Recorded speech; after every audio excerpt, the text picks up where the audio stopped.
Hi everyone, welcome to another video. This I'm going to be tying, because I'm working on some flies for Ireland, especially Irish style, some mayflies in this case. We're going on to one of the main styles that now is very popular in Ireland is the Octopus, that has been out for many years. And this is probably as close to I think the original one that I saw tied and named Octopus anyway. And one that I hope you like to see, and there's some wee touches in it that just slightly make it different from the norm. I mean, there's Melvin Octopus obviously is one of the best known, which is the olive version. There's a few variants, there's many variants of all of these flies, and great fun to tie. Certainly one that I enjoy tying. And this one here is like a basically tied like a green Peter. I'll come in a wee bit better so you can see it. And like an average size 10 this here. You can go smaller, but this style is suited more for this a larger style. And now I mentioned green Peter. Green Peter is actually a fly that is named. It's basically a caddis pattern. And so this is tied in that sort of colour combination, though as I say there's wee touches that I've added to it. Obviously a red tail, and the green Peter is not a red tail, there's a red tag, but there's a combination. Because of the style of the Octopus, this is the way I'm going to tie it. Now, as I say, like a lot of Irish flies, there's a bit more to them than the average wet fly. It is a wet fly, with the deer hair on the top.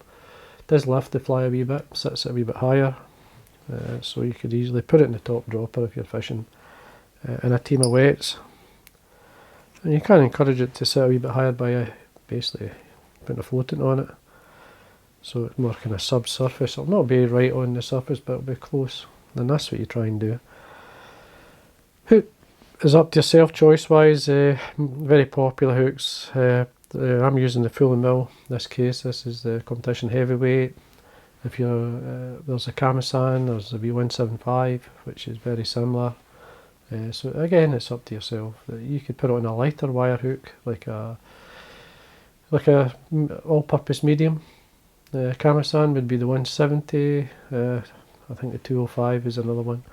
There's quite a lot. A type of hooks, but it just depends. You could lift it if you want it to be a bit more dry. You could use that. This is a heavier wire, which does make a wee slight difference, but gives you obviously strength. But you've got the medium wire hook, which will keep it up a wee bit higher, so you can mess about with that. Thread of colour I'm going to be using in red, in this case Uni 80. Just going to catch the thread on there. I have waxed the thread.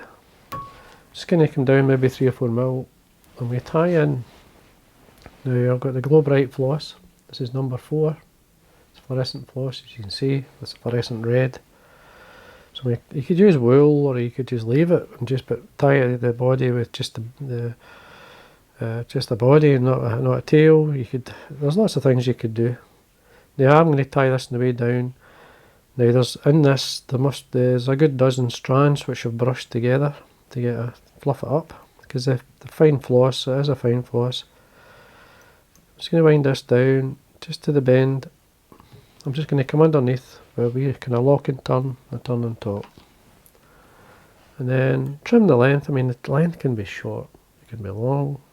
On average, I usually go by just about the body length on this style of fly, catching the rib. Now I'm actually going to come up a wee touch with the red thread. The rib's the full length of the body. Now, basically what I'm going to do is quickly run up and back down. As I say, stop it maybe a mil or two, a mil anyway up, so a wee touch of the red. Now this is a medium olive seal's fur. Now, if you're tying like green Peters or anything like that, just fluffing the tail here, you can change the green. There's so many greens. I've bottle green, sooty, dark green to a light olive. There's lots of colours there. I'm using a medium. And we slide this up. Now, dubbing, as I say, this is seal's fur, but you could use like SLF. I just want a wee touch of the red showing at the back. Body can be as thin or as thick as you like.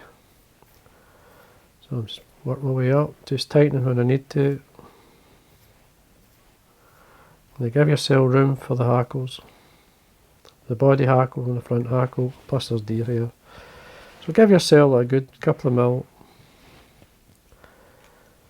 Just going to wax my thread here. Now in the green Peter, like normally you'd get the furnace hackle. This is a saddle I've got. This is just a Hebert minor from Whiting I'm using. And you catch this on. A good 3 or 4 turns to make sure it's secure. We do a turn at the top, and then we can be as many turns as you feel, or it's a nice balance. I'm into about, there's a third turn there as I come up. When you catch it with the oval tinsel and gold, I don't think I mentioned that, sorry, but you get the oval gold tinsel. This is a small, it could be wire as well if you want to lighten it up a wee bit. So you wind it up at least 4 or 5 times.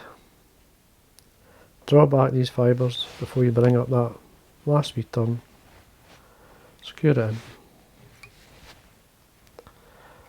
Make sure it's nice and neat. Trim away. Trim the hackle away. See how it's sitting. Now the tail, you can fluff the tail up with a wee brush or something.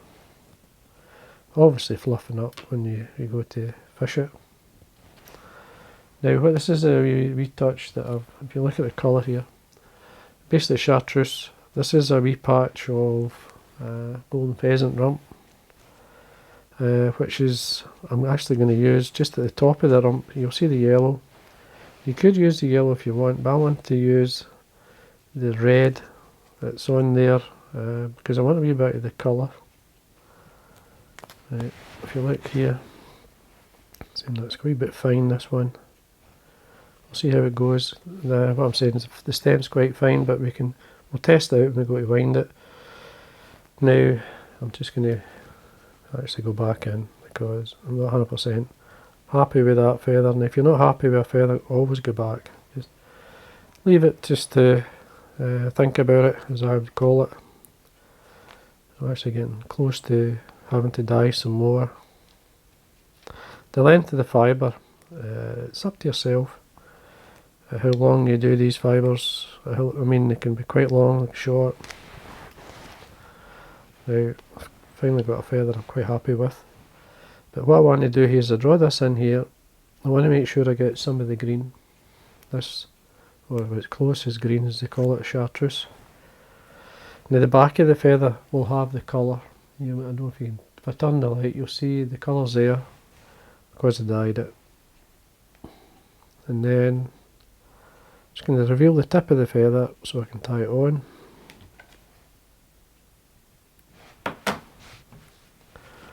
Obviously make sure you wax your thread, tie it on nice and tight, and then the good side of the front of the feather facing towards the eye, draw it back, fold the feather, or fold the fibres back so that you can wind it on. You want nice straight turns.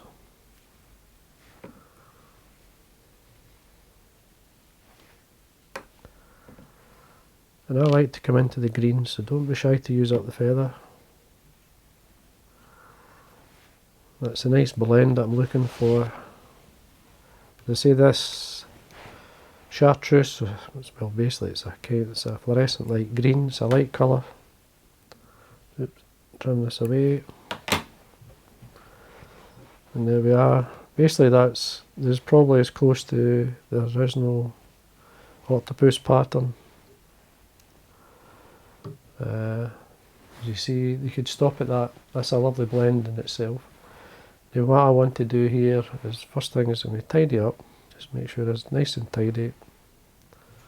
Sure my thread's waxed. And we tie in some deer here. This is some roe deer, natural roe deer.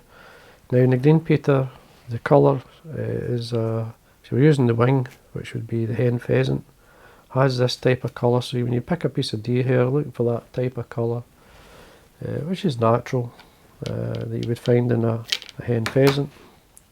whether it be the tail feathers that you can use in the hen pheasant or the wing quills.